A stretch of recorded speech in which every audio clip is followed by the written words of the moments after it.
Bonjour à tous. Aujourd'hui, je souhaite discuter avec vous du livre La dernière mission de Gwendy, écrit par Stephen King en collaboration avec Richard Chizmar. Cet ouvrage est le troisième d'une série mettant en scène l'héroïne Gwendy Peterson. La série a débuté par l'ouvrage Gwendy et la boîte à boutons, écrit également par ses deux auteurs, avant de se poursuivre par le livre La plume magique de Gwendy, rédigé uniquement par Richard Chizmar. La dernière mission de Gwendy vient donc clore cette saga. Cet ouvrage est compréhensible, même si vous n'avez pas encore lu les deux premiers livres de la série.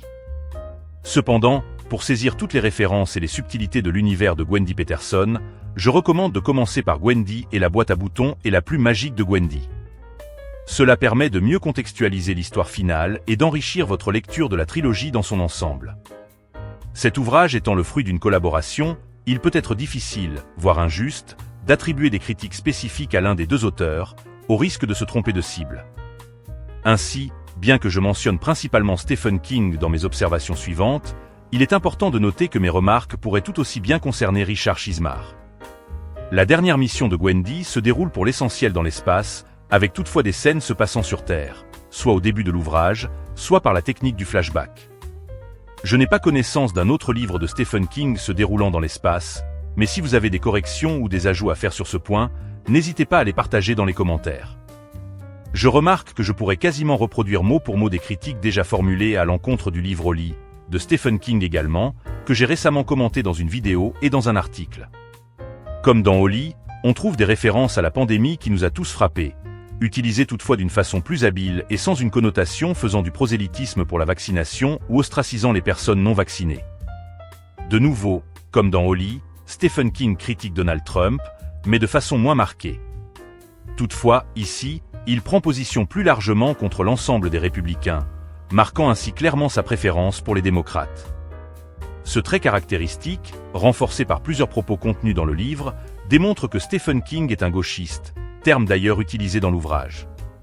Certes, ce n'est pas une grande révélation concernant les préférences de cet auteur, mais cette orientation n'apporte rien à l'œuvre, elle l'alourdit même, rendant certains passages un peu lourds.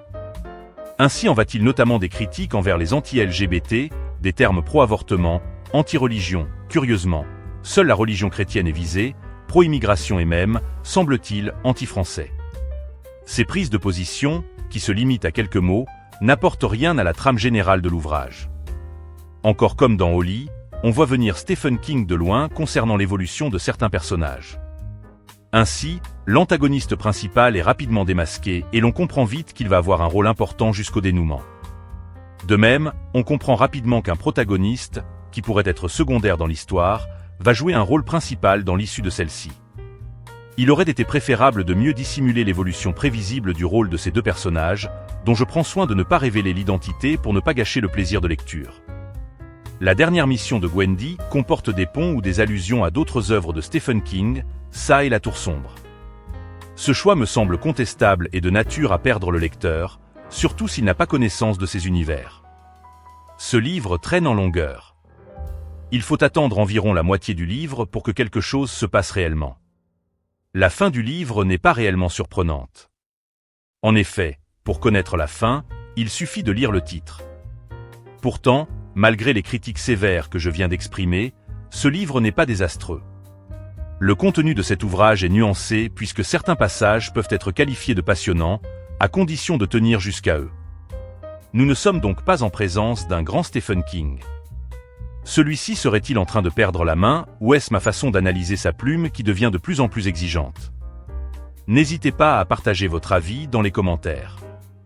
Si vous avez des commentaires, des questions ou si vous souhaitez partager vos réflexions, n'hésitez pas à le faire dans la section commentaires ci-dessous. Je suis toujours ravi d'entendre votre point de vue et de susciter des discussions enrichissantes.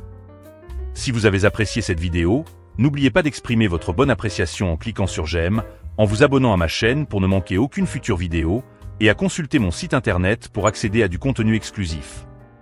Pour ceux qui souhaitent soutenir mon travail et m'aider à continuer à produire des vidéos de qualité, je vous adresse un immense merci par avance. Chaque soutien compte.